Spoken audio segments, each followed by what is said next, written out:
Hi, good afternoon, everybody. My name is Yongseong from KDI.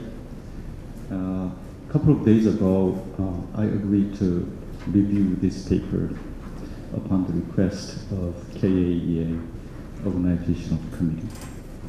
And having the paper on my table, I immediately regret to do so.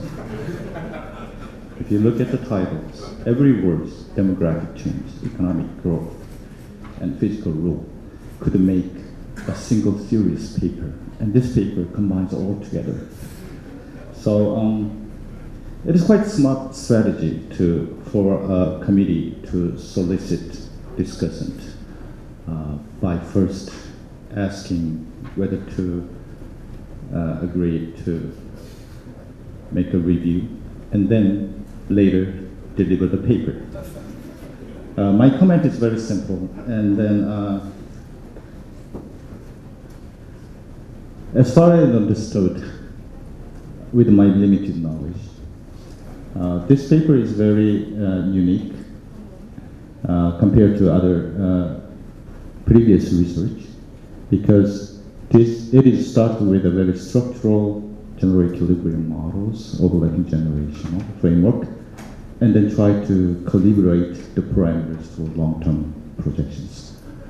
It also has the contributions that the impacts of two different physical laws, as we saw, have been very in a clear and concisely manner the impact of future Korean economy.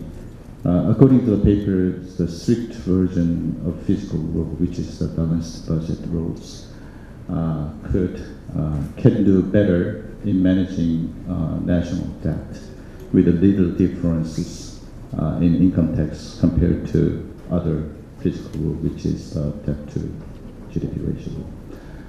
Important policy is that the Korean government need to actions in advance to prevent any negative impact in the coming period of population aging.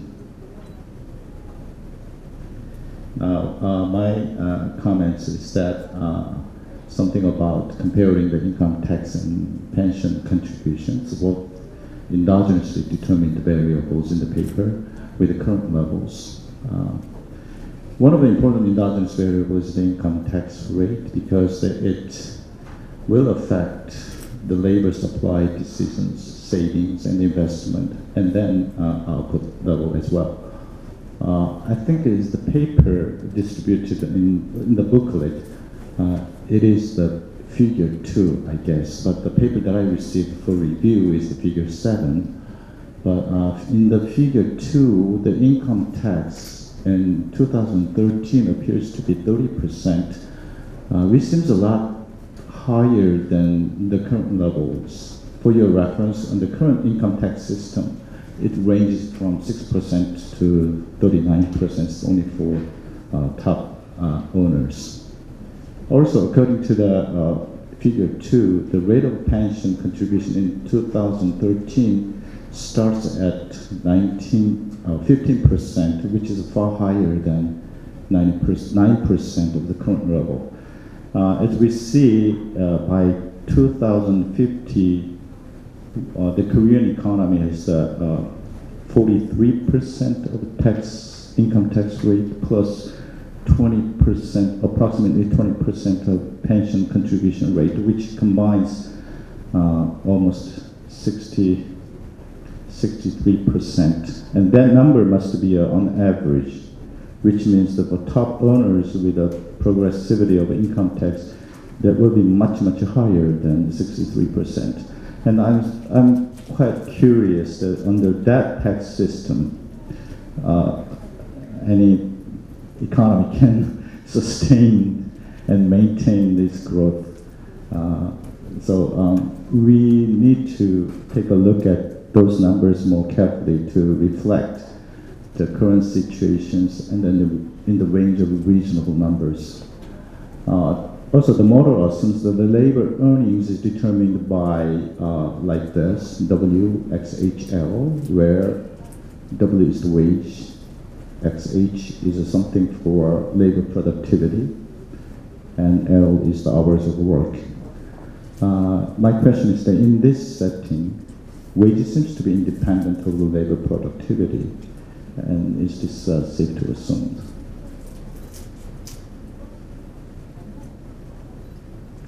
Now, this is kind of a general comments. In terms of the future labor supply, we all agree that it crucially depends on the female labor market participation, which is one of the lowest in the OECD member countries. So does this model account for the possibility of raising female labor force participations? Again, is it reasonable to assume that one can enter the labor market at the age of 27? I believe that female labor market participation occurs much earlier than 27 compared to the male counterparts. And lastly, OECD explicitly currently recommends that the Korean government to raise the consumption tax, which is nominally is 10%. Most of OECD countries almost at 20%. And if the government tries to moderate hike in income tax by raising consumption tax, what we expect from the models. Thank you.